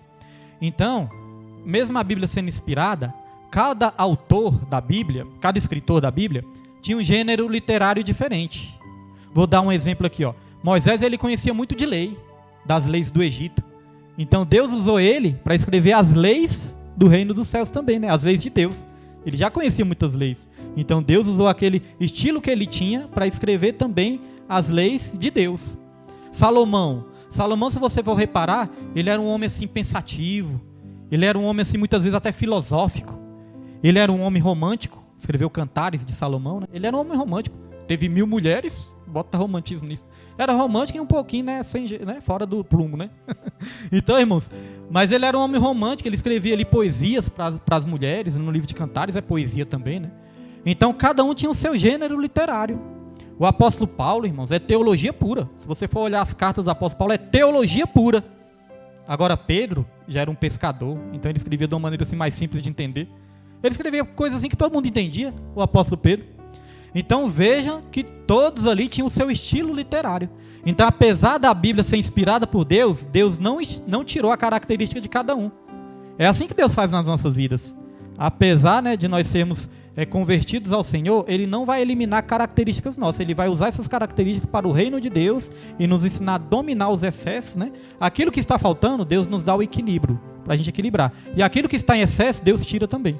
Porque a Bíblia fala, né? Aquele que está ligado na videira dá frutos. E aquele que dá fruto, o que o Pai faz? Poda, né? Para que dê mais fruto ainda. Então Deus, ele tira os excessos. E aquilo que está faltando, ele acrescenta nas nossas vidas. E aí nós chegamos no equilíbrio. Então vamos aqui continuar. Então, para os irmãos entenderem, cada um tinha o seu estilo literário também. Cada autor fez uso de gêneros literários distintos, tais como narrativa, 1º e 2º Samuel, ou seja, narrativa vem de narrar, né? Ele narrou os fatos ali. Poesia, Salmos é um livro de poesias. Provérbios, aí, como eu falei, nós não podemos fugir das palavras, nós temos que saber o significado delas. Eu já fiquei assim muito curioso para saber o que significa provérbios. Então, só pesquisando para a gente saber, né? Então, provérbios nós podemos trazer provérbios para essa terra, né? Para essa terra nossa. O que significa provérbios, né? No nosso mundo aqui, na nossa terra. Provérbios, irmãos, aqui, terrenamente falando, é pequenas frases, pequenos ditados. Não existem pequenos ditados? Água mole e pedra dura, quanto bate até que fura. São princípios, né? Com pequenas frases, nós transmitimos ensinamentos. Água mole e pedra dura, tanto bate até que fura. E é verdade, não é verdade? Isso aí não é verdade? Então, irmãos, são provérbios, pequenos ditados, mas que nos transmitem um ensinamento. Agora, biblicamente falando, provérbios na Bíblia. Provérbios na Bíblia é pequena frase que visa aconselhar, educar, edificar. Provérbios é também exortação e pensamento. Biblicamente falando, esse é o significado do provérbios, né? E também a função dos provérbios na Bíblia. E aqui vai falar que alguns escritores usaram provérbios, usaram também, os autores sagrados também fizeram uso de figuras de linguagem. Nós já falamos aqui de figuras, né? Figuras de linguagem, para dar um exemplo, para exemplificar. Tais como o emprego de parábolas. Jesus, ele falava por parábolas, né? Comparações, ele trazia coisas dessa terra para nos trazer verdades espirituais também. O reino dos céus é como uma pequena semente, é como uma semente de mostarda. Então ele trazia ali figuras dessa terra para exemplificar o que ele queria ensinar, aquilo que estava nos céus ali. Então, parábolas, enigmas. Enigmas é algo que tem que ser decifrado, não é verdade? Eu posso fazer um enigma ali na mesma hora, você não vai saber do que eu estou falando, mas você vai ter que decifrar o que eu estou falando. Então, às vezes, na Bíblia tem certos enigmas que vai precisar serem decifrados. E através da revelação do Espírito Santo, nós vamos conseguir, né? Aqui fala também que eles usavam alegorias. Então, o que são alegorias? Alegorias também são figuras. São como desenhos, figuras, né? Para nos mostrar uma verdade espiritual também. Usavam também hipérboles. Olha a palavra difícil, hipérboles. O que é hipérbole? Uma hipérbole é um exagero. Por exemplo, quando nós falamos assim, fulano morreu de rir. Fulano não morreu na verdade, né? Mas nós falamos, fulano morreu de rir. Fulano está morrendo de rir. Quer dizer, é um exagero. Deus usou exageros ali para também, né, transmitir uma verdade ali. E também, aqui fala, hipérboles de metáforas e símiles. O que é símiles? Símiles vem de semelhante. Então, Deus ele fazia também comparações. Eu vi um homem, seu cabelo era branco, né? Os seus pés como latão reluzente. Não é que os pés eram de lata, não era de bronze nem nada, né? Mas algo semelhante a latões reluzentes. Então, são essas semelhanças também que os autores usavam. Enigmas, parábolas, alegorias. Então, vejam que são escritos diferentes, né? São gêneros literários diferentes uns dos outros, mas todos inspirados pelo Senhor. Vamos aqui continuar. De vocabulário simples ou rebuscado, a depender do grau de instrução do autor. Demos exemplo aqui de Pedro e de Paulo também.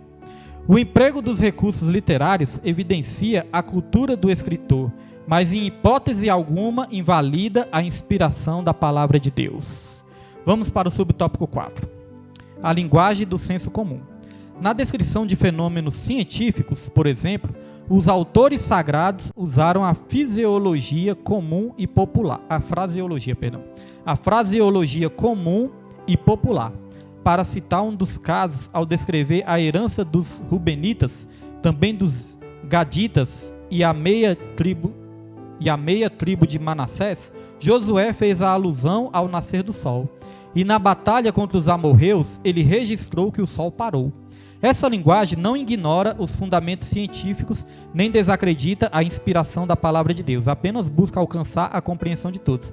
Então, olha só, isso é importante, irmãos. Então, para buscar a compreensão do ser humano, muitas vezes o escritor bíblico ali, ele usou linguagens que o ser humano, que o espectador ali, iria entender. Por exemplo, nós temos, vamos dar um exemplo aqui para os irmãos entenderem.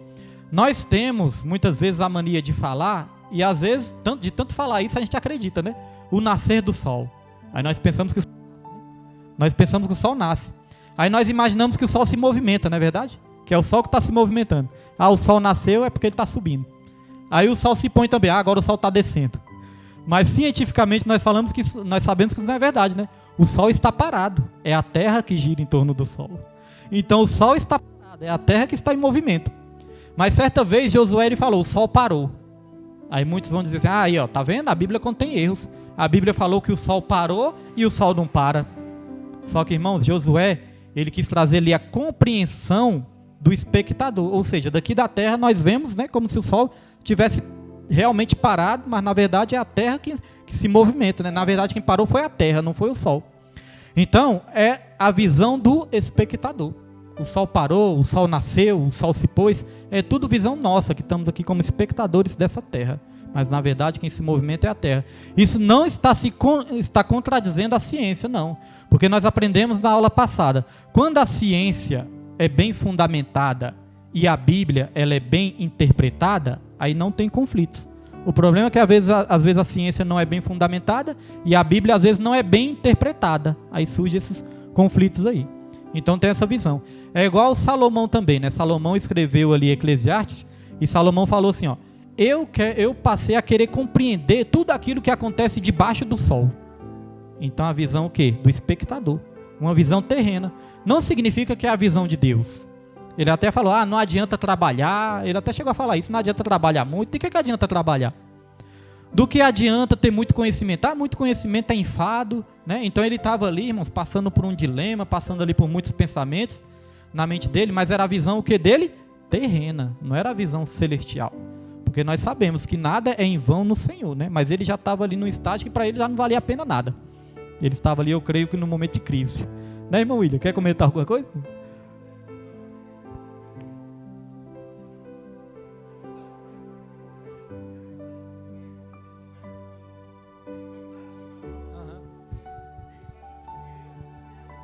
Para ele já não valia a pena mais nada, né?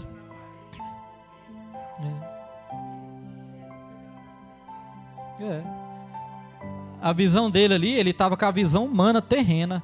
Porque se a gente lê a palavra de Deus, aí eu ouvi ler Salomão falando isso, né? Não adianta de nada trabalhar, para que ter sabedoria? A pessoa, a Bíblia está dizendo que não adianta trabalhar, não? Né?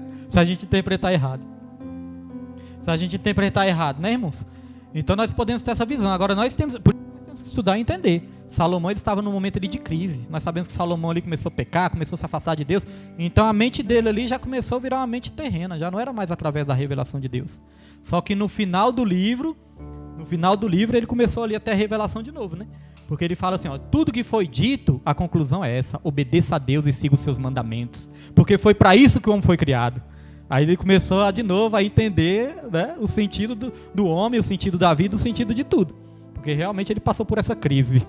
Né? Salomão passou por essa crise. Então foi uma visão debaixo do sol, uma visão terrena. Por isso nós temos que aprender bem mesmo, pesquisar tudo.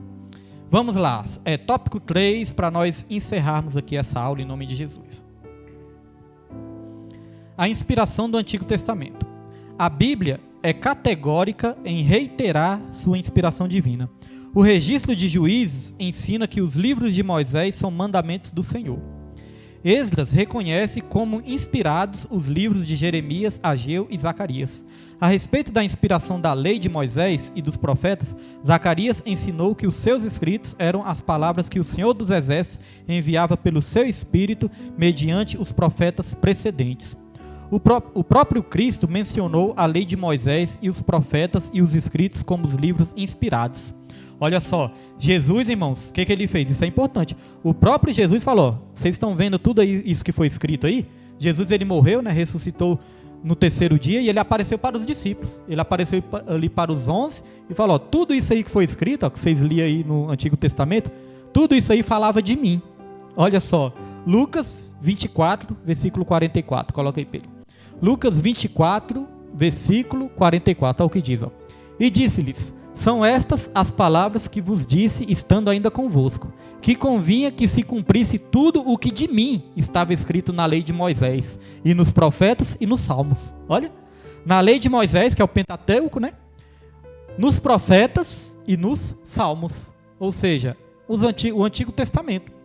Então, Jesus falou, tudo isso que está escrito aí no Antigo Testamento, estava escrito a respeito de mim. Ele confirmou isso para os discípulos, para mostrar que toda escritura é divinamente inspirada.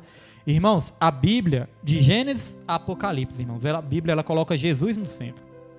Cada livro aqui, irmãos, aponta para Jesus. Cada livro aponta para Jesus. Então, Jesus, ele ratificou tudo isso. Tudo isso é inspirado e falava de mim. Todas essas profecias, a lei, os profetas, os salmos, tudo apontava para mim. Então, tudo tem uma revelação ali de Jesus por trás. Então vamos lá. Essas declarações atestam o Espírito Santo como a fonte originária de inspiração do Antigo Testamento. Agora vamos para o subtópico 2, a inspiração do Novo Testamento. O Novo Testamento possui dois pressupostos básicos de sua inspiração. A promessa de Cristo de enviar o Espírito Santo para guiar os discípulos, está lá em João 14, 26. B. Os escritos bíblicos que vindicam esse cumprimento. Nesse aspecto, Paulo declara que escreve sobre orientação do Espírito e que suas epístolas são a palavra de Deus. Pedro reconhece essa verdade e classifica os livros de Paulo como escrituras. Nessa direção, vários outros textos apontam para a ação do Espírito Santo nos escritos da Nova Aliança. Então, na Nova Aliança também, apóstolo Paulo, Pedro, todos eles confirmando que todos os escritos ali eram inspirados pelo Senhor Jesus e que tudo estava se cumprindo através das profecias. Subtópico 3, a obra da regeneração e a iluminação.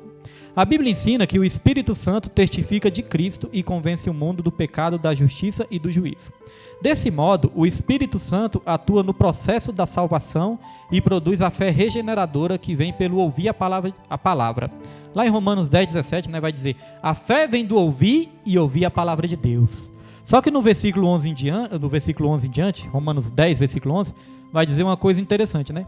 Como eles crerão de quem não ouviram? Como que as pessoas vão crer daquele que eles não ouviram falar? Como crerão de quem não ouviram? E como ouvirão se não há quem pregue? E como pregarão se não forem enviados? Por isso a palavra de Deus diz: ó, quão formosos são os pés daqueles que anunciam a palavra do Senhor. Daí nós vemos a importância de evangelizar, a importância de pregar, a importância de fazer o ID, a importância de ensinar, a importância de usar as redes sociais para evangelizar também, a importância de pregar no colégio, no trabalho, né? Na sociedade, aonde nós formos, a importância de evangelizar, porque como as pessoas crerão daqueles que não ouviram falar. Então, a importância de pregar, mas a importância também da igreja se unir na obra evangelizadora, enviar, fazer missões. Tem uma frase que diz que missões são feitas com os pés daqueles que vão, são feitas das mãos de quem abençoa e dos joelhos daqueles que oram. Então todos nós temos esse papel, irmãos: orar e, né, abençoar também a obra do Senhor. É um papel de toda a igreja também. A Bíblia ratifica isso. Então vamos lá. Nesse aspecto, o Espírito Santo não apenas inspirou as palavras da salvação, mas também as aplica ao coração humano, a fim de regenerar os pecadores. Sem esse mover do Espírito, não é possível nem aceitar e nem entender a palavra de Deus. Essa ação em conduzir o pecador a compreender as verdades bíblicas chama-se iluminação. Porém, ressalta-se que o Espírito Santo ilumina o que ele já tem inspirado. Não se trata de nenhuma nova revelação. Isso é importante, irmãos. Não existe nova revelação. Se alguém surgir aí dizendo: eu tenho uma nova revelação, não existe. Não existe nova revelação. Toda a revelação que nós esperamos, toda a revelação que nós precisamos, está aqui na palavra do Senhor. Ele vai nos ajudar a compreender, nos ajudar a interpretar, ele vai nos ajudar a compreender tudo que já foi escrito, tudo que já foi revelado. Hoje em dia foi até bom o irmão Jesuíno vir, porque hoje em dia hoje eu estava pensando no irmão Jesuíno e também nos jovens. Porque o que acontece? Os jovens, eles estão fazendo faculdade, né? Alguns estão fazendo faculdade, entrando na faculdade, e isso é muito importante, e isso também é que vai trazer, né, sucesso aí no futuro deles, conseguir um bom emprego e tudo. Agora, hoje em dia, nós temos que ter cuidado, irmãos, que existe uma teologia que se chama teologia liberal. Existem teólogos liberais. Os teólogos liberais, eles estão despregando a Bíblia. Tudo aquilo que a Bíblia ensina, eles estão distorcendo. Eles chegam ao absurdo de dizer que a Bíblia tem que ser atualizada. Não, a Bíblia tem que ser atualizada. Isso aí já está ultrapassado. E a Bíblia, a palavra de Deus mesmo fala que passaram os céus e a terra, mas as palavras de Deus não hão de passar. Nós temos o costume de dizer que a Bíblia, ela é mais atual do que o jornal que vai sair amanhã. Não é verdade? Tudo que a Bíblia falava há 2000 anos atrás, irmãos, a Bíblia falava mais de 2000 anos atrás, tudo que a Bíblia falava, irmãos, se a gente for ver, muitas vezes os cientistas ainda estão descobrindo hoje o que a Bíblia já falava há mais de 2000 anos atrás. Não é verdade? Então, meus irmãos, as profecias se cumprindo, tudo que está acontecendo se cumprindo. Às vezes eu vejo as pessoas: não estou entendendo isso que está acontecendo, não estou entendendo. Não entende porque nunca prestou atenção nas profecias, na palavra do Senhor, porque tudo que está acontecendo já foi profetizado há 2000, 3000, 4000 anos atrás. Não é verdade? Então, irmãos, os teólogos liberais, eles são um perigo. E sabe onde eles estão? Nas faculdades, querendo trazer um ensino do engano para os nossos jovens. Então o jovem tem que ter cuidado. Até naquele filme, né, Deus Não Está Morto, eu assisti já há algum tempo, mas se eu não me engano tinha algumas situações assim, professor rebatendo, cristão, aquelas coisas, né? Então, irmãos, tem essa questão aí. Então eles estão querendo ali despregar a palavra do Senhor. Então isso é espírito do engano.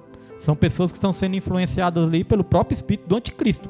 Como a irmã falou que o espírito do anticristo já está sobre essa terra, né? Então temos que ter cuidado com isso, com os jovens, com as crianças, né? Com esses teólogos liberais. Só um exemplo que eu vou dar aqui: teólogo liberal, eles dizem que Deus não considera o homossexualismo pecado. homem com homem tudo bem, mulher com mulher tudo bem. Se os irmãos quiserem, eu até envio um vídeo que eu vi, um debate, era um ateu, convidou um pastor batista. Só que esse pastor batista, não é porque é batista, né, irmãos? Porque teólogo liberal existe em todas as denominações, pode existir. Não é porque é batista, mas esse pastor em si, ele era batista. Nós sabemos que tem batistas ali muito firmados também, né, na palavra do Senhor. Mas esse teólogo, ele era um batista, mas ele era um teólogo liberal. E ele começou a defender isso. Ele falou, não, homem com homem, tudo bem. Mulher com mulher, tudo bem. Deus não vai olhar para isso. O que importa é o amor. Deus, ele olha para o amor. Irmãos, é justamente porque Deus ama que ele não quer ver os servos dele no pecado, né? Fazendo coisas erradas. Então, os teólogos liberais, eles já estão falando isso. Aí começa a defender o aborto. Não, pode matar mesmo uma vida aí, pode tirar a vida. Pode falar aí.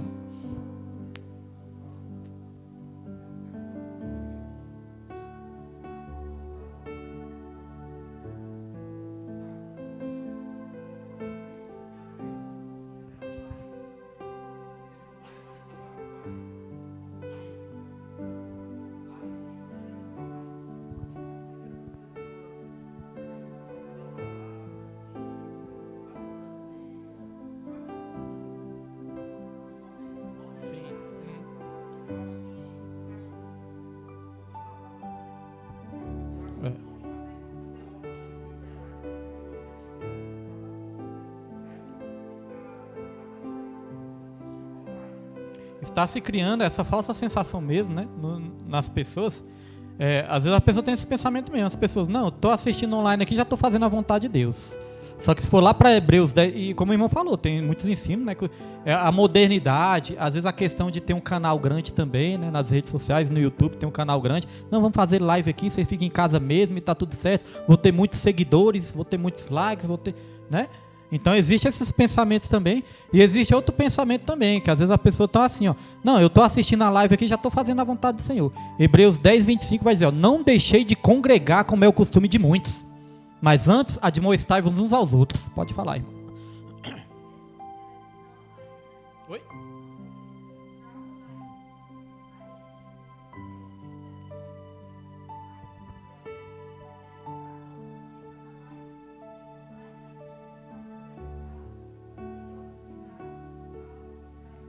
Sim, eu já sei como é que é isso. A questão das lives, né? Isso aí eu entendo, irmãos, que pode ser sim uma ferramenta que vem para acrescentar, igual aqui, ó, que nós estamos presencialmente. Mas a live também vai alcançar outras pessoas. Eu entendo que nesse sentido é válido. E a live também começou a surgir muitos cultos online, foi no tempo da pandemia, que as pessoas estavam em quarentena e tudo, né? Só que agora, pode falar aí.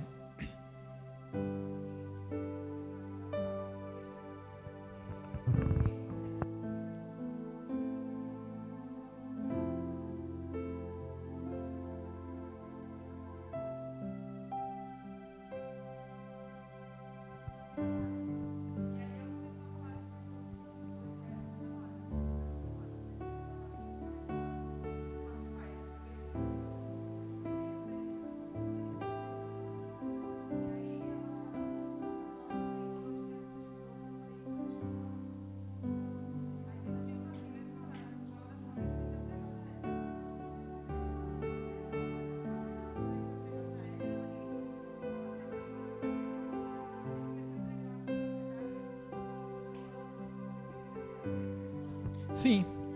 Igual a gente fala, é uma ferramenta que pode acrescentar, mas não substituir, não é verdade? Pode acrescentar, e a época de pandemia foi algo ali, né, que não, foi algo diferente. Agora, pode sim acrescentar, ser uma ferramenta mais, mas não pode substituir.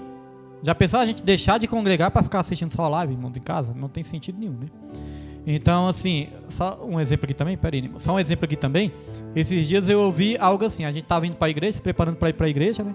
Aí uma vida falou assim, ó, deixa eu ficar aqui que eu vou assistir minha novela bíblica. Deixa eu ficar aqui assistindo novela. Quer dizer, preferiu ficar assistindo a novela bíblica do que ir pro culto, né, presencial também. Porque ela tá achando que aquilo ali já tá cumprindo com a vontade de Deus, ficando em casa assistindo novela, né? Tá substituindo. Pode falar.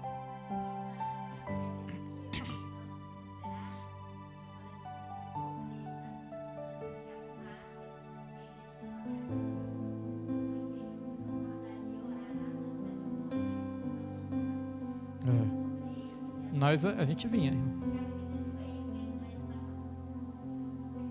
A gente vinha. Irmãos, em casa é perigoso. Em casa é perigoso, a gente relaxa, a gente fica naquele negócio ali, acostuma, acha bom.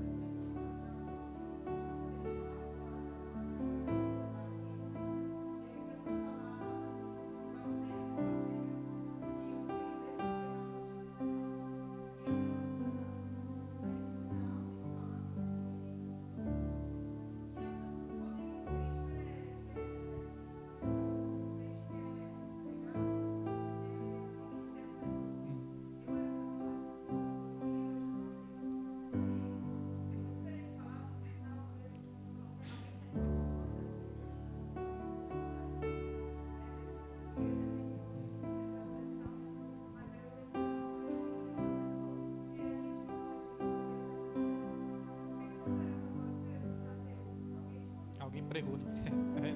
É verdade. É verdade, né? É verdade. É. Então, irmãos, a questão das lives é essa, né? Que em casa, olha só, em casa nós estamos ali, podemos até estar assistindo o culto, participando do culto. Mas em casa vai ter uma hora que você vai ali distrair, que você vai querer sair, que você vai brigar com o cachorro, vai brigar com o filho, vai querer comer, passa um pouco, tá dormindo na cama. Não é verdade, irmão? Então, em casa o perigo é o quê? Do esfriamento, né?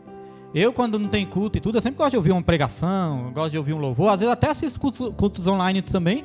Eu não me sinto muito bem assistindo assim também não, porque eu prefiro estar presencialmente. Mas às vezes a gente assiste também, a gente fica curioso de saber como é o culto em outras igrejas, né? Mas quando não tem o culto presencial. Então, como eu digo, pode acrescentar, mas não pode substituir. Eu entendo assim, né? É uma ferramenta a mais que nós podemos utilizar, mas não substituir. Vamos aqui para a conclusão? A Bíblia é a palavra de Deus escrita. Ela foi inspirada verbalmente e seus autores a escreveram inspirados pelo Espírito Santo. A inspiração da Bíblia é plena. Plena vem de plano, né, irmãos? Plano. Então a Bíblia vem de nivelamento, como se fosse toda nivelada. Então a Bíblia é toda nivelada ali, inspirada pelo Espírito Santo de Deus. É total, plena. Todos os livros e palavras da Bíblia têm total e completa autoridade. Esse ensino concorda com a nossa declaração de fé, que professor... Peraí, deixa eu ler de novo. É as vistas. Esse ensino concorda com a nossa declaração de fé que professa crer na inspiração divina, verbal e plenária da Bíblia Sagrada. Única regra infalível de fé e prática para a vida e o caráter cristão. Então, novamente, a lição encerrou assim. É a nossa regra de fé e prática, porque não adianta só ter fé e não praticar. Não adianta só dizer que crê, mas não praticar aquilo que crê. A Bíblia fala, que adianta a sua fé se você não tiver obras? Mostra a sua fé sem as obras, que eu mostrarei a minha fé através das obras. Não é verdade? Obras não salvam, mas quem é salvo, pratica as obras. Não é verdade, irmãos? Vamos nos colocar de pé nessa noite.